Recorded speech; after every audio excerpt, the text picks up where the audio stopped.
what I'm going to do is, as you can see here, I'm going to teach you guys how to be perfectly happy always and forever. Just exactly what you need to do.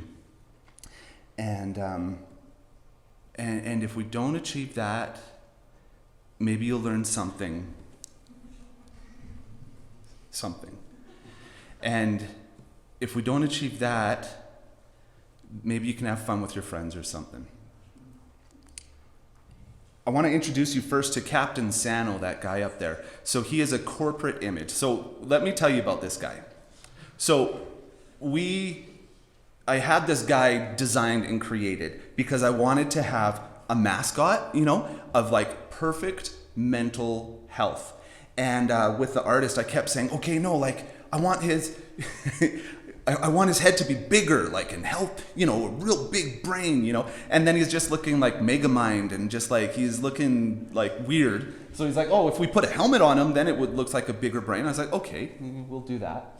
So we had him designed, and I had a couple of shallow women that would help me say, oh no, make his arms bigger and his chest like this, and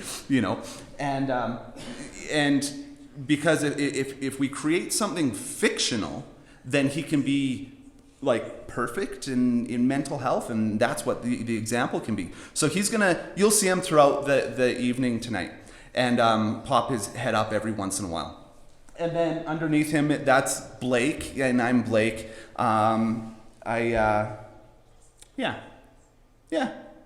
Kristen introduced me, and that's all you need to know about me. I have to tell you something. So when you ask, he's like really angry about COVID. You can see that. When you guys know who when I say Krista, I'm talking about Sister Nash, and you guys know that, right?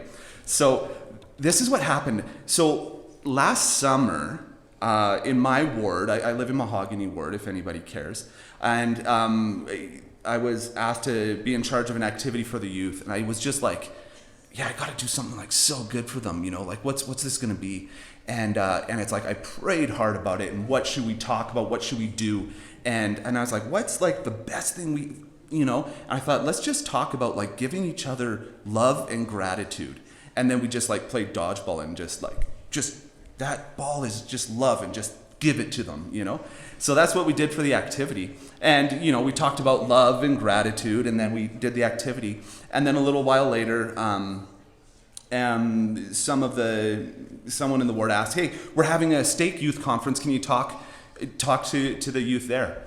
And it just hit me so hard, the responsibility here. Mental health, I always argue that you can't separate mental health and physical health. They go hand in hand. But if you could only choose one, which would you choose? And it's a no-brainer. You would choose good mental health. I would rather be in a wheelchair and happy than have good health and be unhappy. Like, of course, we would choose good mental health. And I think there's an issue going on with mental health. It is like the 7th verse of a hymn. It's there, it's important, but we just like never get around to it. And then when we do, a lot of the times it's our wonderful church leaders that are talking to us about it, which is great. But I'm just like so grateful that like I've been asked as not because of being a leader here or anything, but just because of my profession and my study and my academic credentials. And it's like, no, let's have somebody who knows mental health talk about mental health. And so I was taking this very seriously. We have been seeing some seriously bad mental health happening across the board, and it is at an all-time low.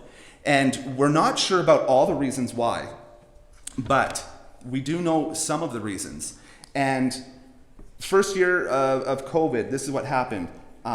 Symptoms of anxiety tripled overall. Symptoms of depression quadrupled. Suicidal ideation, so thoughts about suicide, considering suicide, doubled. Now, and I was aware of this, and I was seeing this, and I was preparing to like, okay, I got to talk to the youth, and what can I do to get them to stop? Like having such bad, so they're feeling happy. Like, what can I do about this? And that same week in my practice, on Monday, I had 3 different people come into my office that had attempted suicide over the weekend. And then I got a 4th person that called in to book. And then the next day, my first appointment was with Chloe, and she's 15.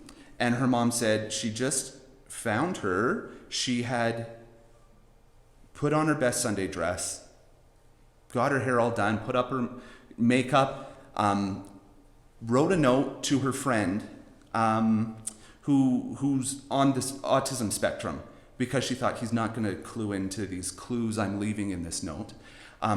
Gave him this note saying, you're such a wonderful person. And at the end said, hang in there, sort of hinting at what she was going to do.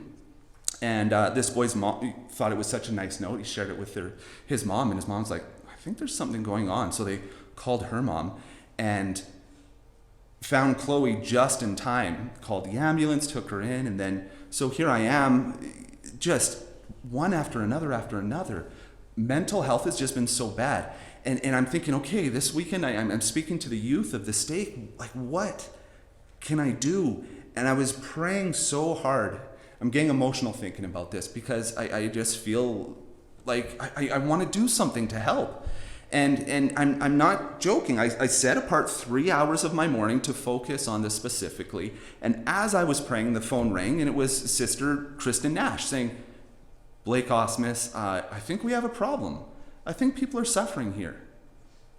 What can we do about this? And I was just like, yeah, we need to do something about this. And this is what I want to explain and show you guys. And this isn't going to be a drag of a topic to talk about. It's going to be fun. Hang in there, I promise. But it's a serious thing. Now, this is what's really, really interesting is first year of the pandemic, what did we notice? Suicidal ideation, thoughts about suicide doubled, but death by suicide decreased. So we saw this decrease in the amount of people dying by suicide, which was, you look at that and it's like, this doesn't make sense. What is going on here?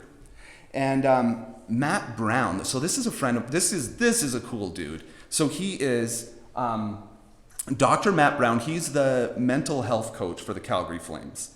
And he, on I think this was on Facebook, he posted, and it's hard to see all of it, but he said, I wrote about, and if you can see the date on there, July 29th of 2021, he's like, I wrote about this 6 months ago. I think I need to be telling people and warning people about what we're seeing and what's going on. Here, I'll just read this and everyone can read along. As I organize these thoughts, I'm not sure how to get this message out, and I hope I'm wrong.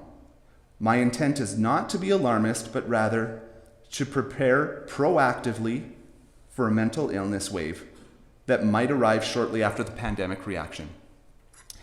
After the pandemic recedes. And he is absolutely right. He's absolutely right. This is happening, and it's happening now. And what has been going on, especially among teenagers? It's a crisis. Now, Captain Sano recognizes how smart this guy is. He's like seeing the future. And actually, this wasn't sociologists, psychologists. We knew this was coming because this has been researched in the past. And let me show you. There are a few things that happen here. Now, in the last couple of years, during the pandemic, I was doing... I didn't even hear the phone at first. I just heard, seriously? That was the best part. So, during the pandemic, I was doing research about what we call terror management. This is what happens when we have reminders of death. So anything that makes us think about death, even subconsciously, you could be standing near a cemetery and not notice it. There's this subconscious thing. We're reminded of death. And when that happens, we become very stringent to our worldviews. Okay, so how we view our values, our belief systems, we become very adherent to that and less tolerant of others. Okay? And this is important to recognize, because what happens when there's reminders of death, we become more polarized. Not just in religious views, absolutely that, but also in political views, in sports teams, in opinions about everything. We become more polarized. And that leads to this distancing socially. And it drove me nuts every time I heard the word social isolation, or social distancing, rather. Don't use that term. Physical distancing was appropriate, but we should not be distancing ourselves socially. And I can't say that with enough power. Don't distance yourself socially. Loneliness is people that are lonely, an increase in death of 30% over the following year. So being lonely will kill you. It is worse for your physical health than vaping, than smoking a pack of cigarettes a day. Being lonely is worse for you than smoking regularly. So what that means is, if my kid is either lonely or a chain smoker, well, being a chain smoker is better for your health. Let's not be lonely. Let's not distance ourselves socially. That is wrong. But let's take a deeper dive into suicidality and what happens here. So we have these steps, So first off, when times are bad, we have thoughts about death or dying. And that's natural, and that happens, and sometimes people are scared when they have these thoughts, or it's natural, and that's what happens. And then next we have these thoughts of, well, I could do something to make my death happen. Next after that, the next step is creating a plan. Hey, if I did this, I could not be alive anymore, and I wouldn't have to deal with whatever problems I'm dealing with. From there, what did I put? Finding means to carry out the plan. And then there's taking steps to carry out that plan. Attempting suicide, completing suicide. Females are far more likely to attempt suicide, yet males are far more likely to actually die by suicide. And maybe you've heard that before, and the reason is boys generally pick things that are more fatal and deadly, where girls choose things that are less. And in my experience, people, when they attempt suicide and fail, and then later live, in my experience, every single person I know has been grateful that they survived. It usually happens in this impulsive, very difficult stage where we're not thinking clearly. I want to tell you about one guy I was working with. So Charlie had moved to Canada from Africa. He was his plan was to get a job, earn some money, bring his family over, and then they could immigrate all together. Shortly after he got here, he injured his hand at work so bad that he was unable to work.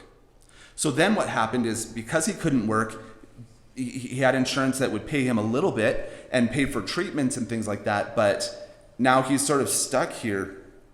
The pain in his hand got to be so bad that he couldn't sleep. He was angry. He was so he said to me, he's like, Blake, I was like, I'm done with this. He's like, I was driving my car on Deerfoot, and I was just like, I'm done.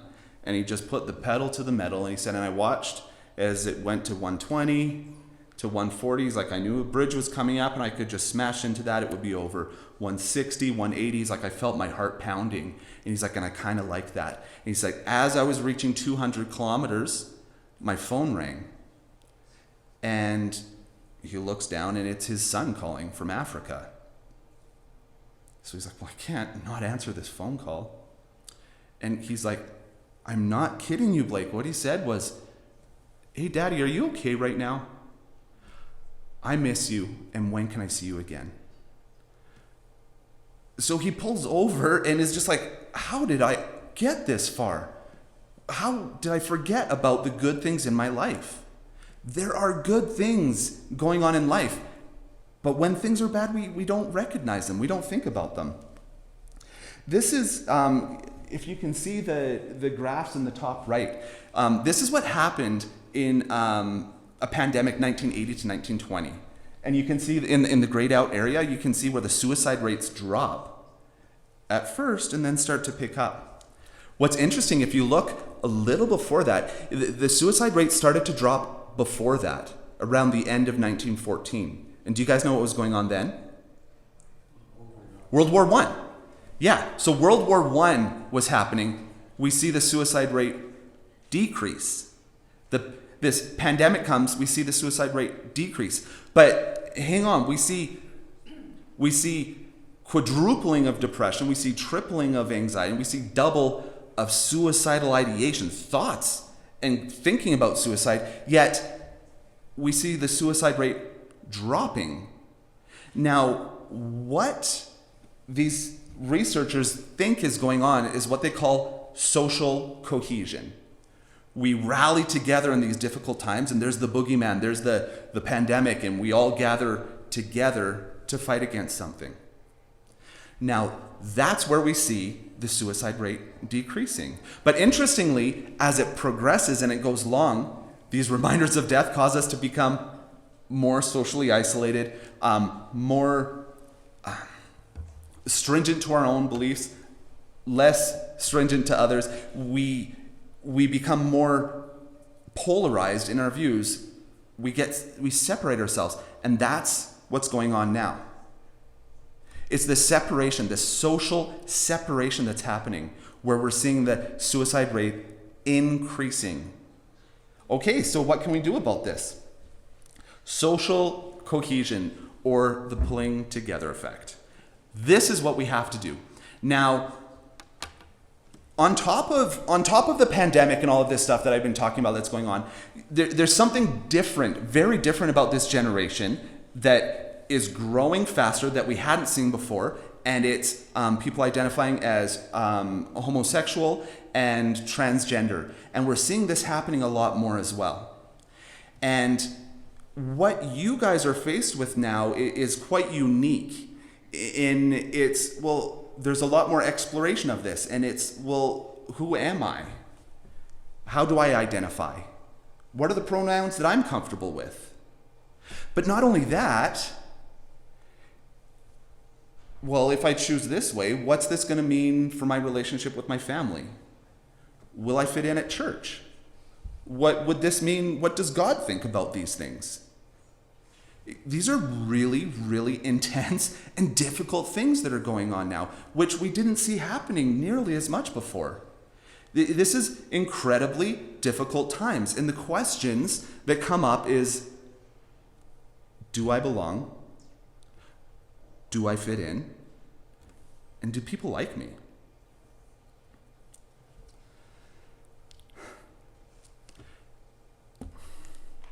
And if I could pierce your hearts with the Spirit of God, with all the might, with the force of 10,000 waterfalls, I want you to know and I want you to feel this, that you belong here.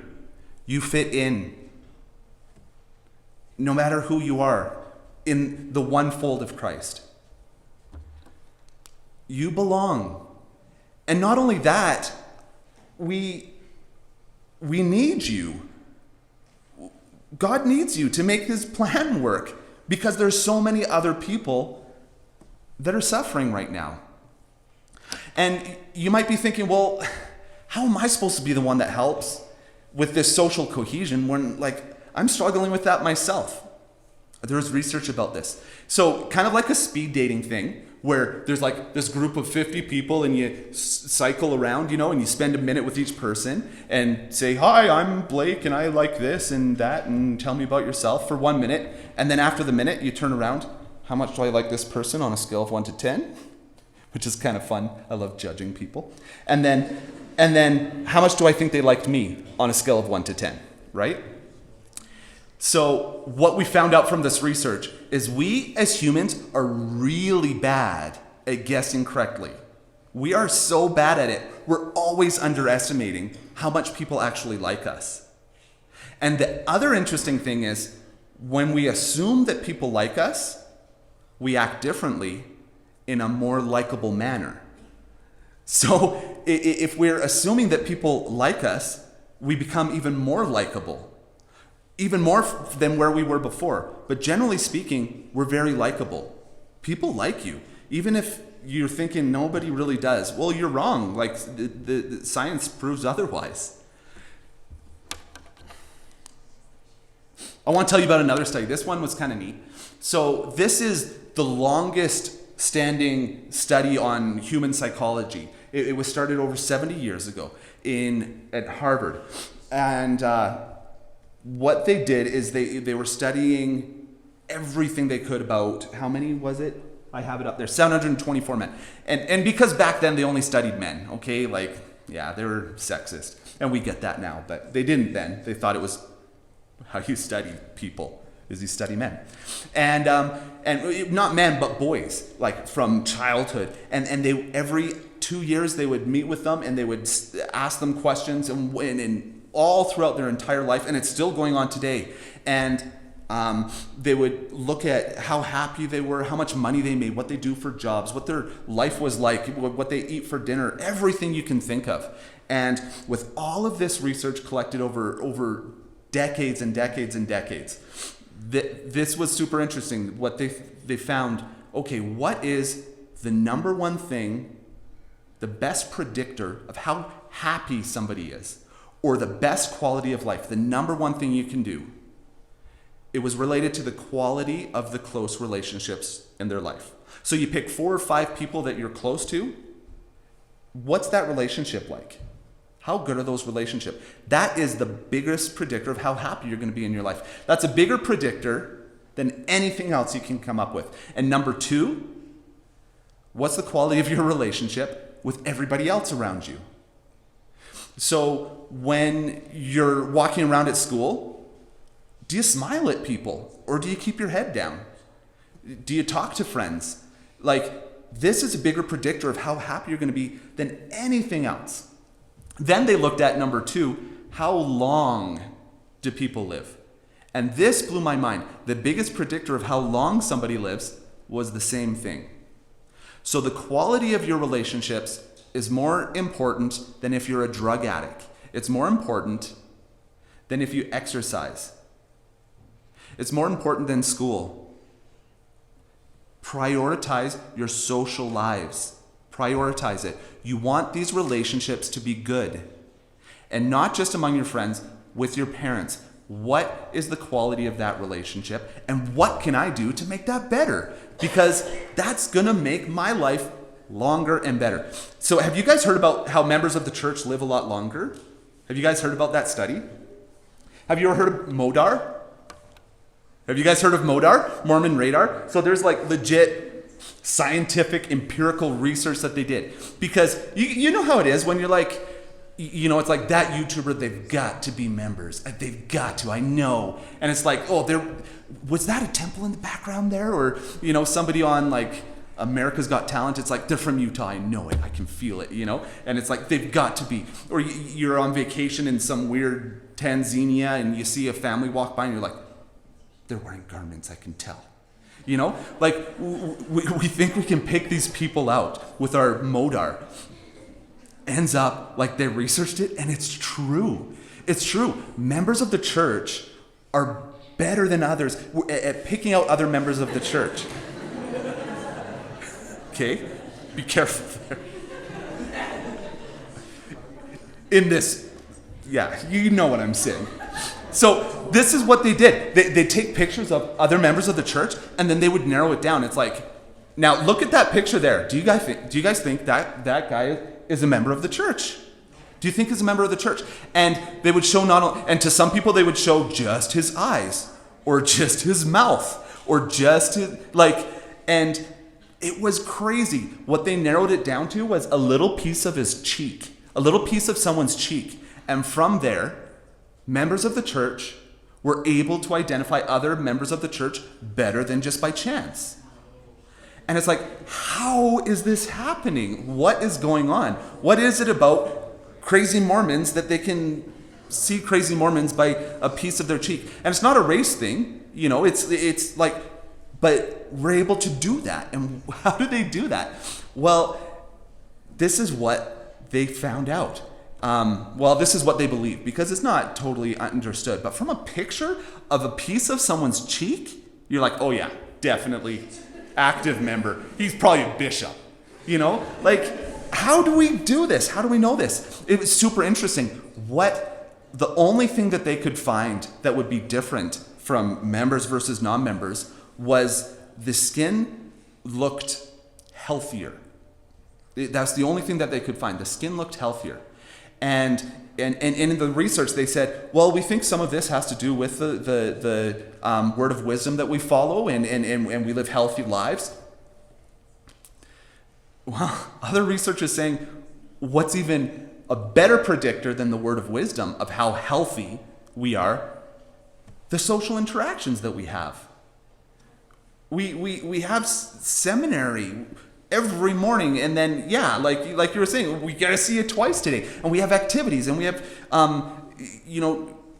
church on Sundays. We have all these awesome things that we're doing. We're involved. That is what's important here. Being involved, being engaged with people. So here it is. How do we achieve happiness and live longer? And this is what I'm telling you right now. I'm glad I asked me that. That's a secret. Whenever you guys are public speaking, ask yourself a question that you are going to answer next, because then you sound like this genius that, wow, you knew the answer to that. Well, I do know the answer to this. How to achieve happiness and live longer? Engage in your church activities. And I want you to think about this right now. What can you do? Oh, this was such a good question. I can't remember what I put.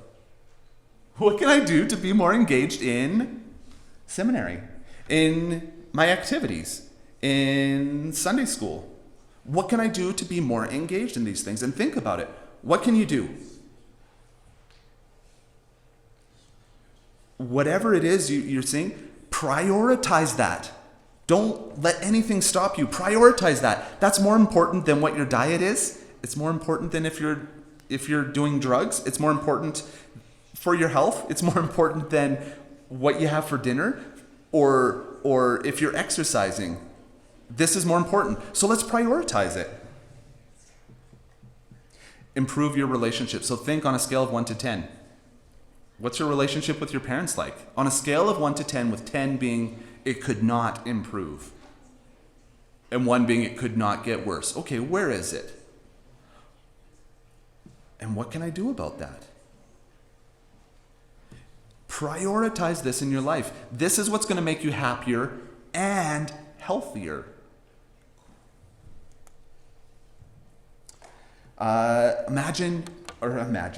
Examine your social media usage. Now, I'm not going to sit here and say social media is bad, because it is not bad. It's good. I'm telling you, social interactions are crazy important, but there's a huge difference between scrollers and engagers. There's a huge difference. And people that are passive scrollers, higher levels of depression. What can I do to engage more positively in social media?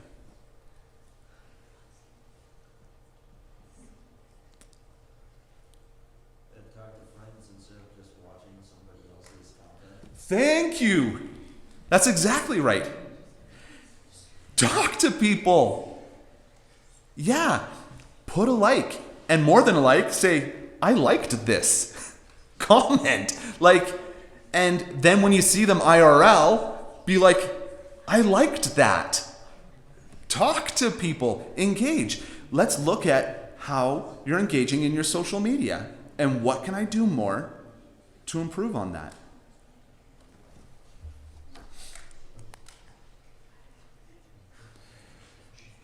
Building relationships. Do you guys know how to build a relationship? No, it's like the scariest thing ever. And I would argue that relationships are work, but not only that is the hardest work that we as humans have, relationships. It's the hardest work that we have. So let's prioritize this and make it better. Relationships are based on time you spend with each other and time you spend for each other. So if you're thinking, who are the top people in my life and what's my relationship with them?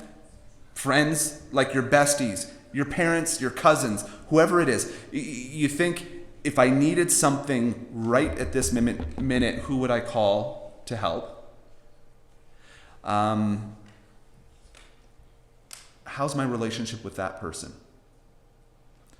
I have one patient that I've been counseling with, and each Christmas, his stupid family gets together, and they like get in fist fights, and one brought a gun, and like every year they're calling the cops, and it's just like, why do you get together with these people at Christmas?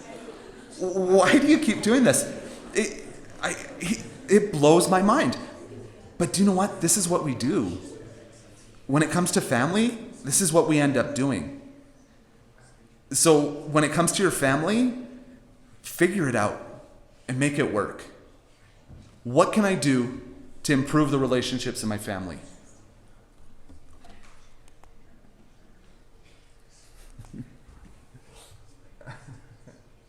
Yeah, do you smile at people? You walk to school? Yeah. So, we're all here, we all belong, we all fit in, we all like each other. And there are people that like you, and there are people that don't know you. That's about it. And do people like you? Well, yeah, even if you think they don't. And if you assume that they do, they'll actually start to like you more. It's just a win-win. Prioritize relationships. Prioritize social interactions. Make friends. And you don't have to be best friends with everybody, but you can have a conversation with them. Look at your life. Am I doing things that are holding me back from having good social interactions? Hoodies, we just sort of disappear in them. Do I keep my head down when I'm walking? Do I avoid things? Do I avoid people? And it's scary and it's hard.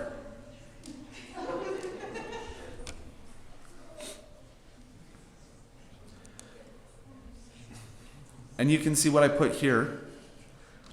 I can't describe it any better than this. So there you go. Now, read your scriptures every day or you will die. In the name of Jesus Christ, amen.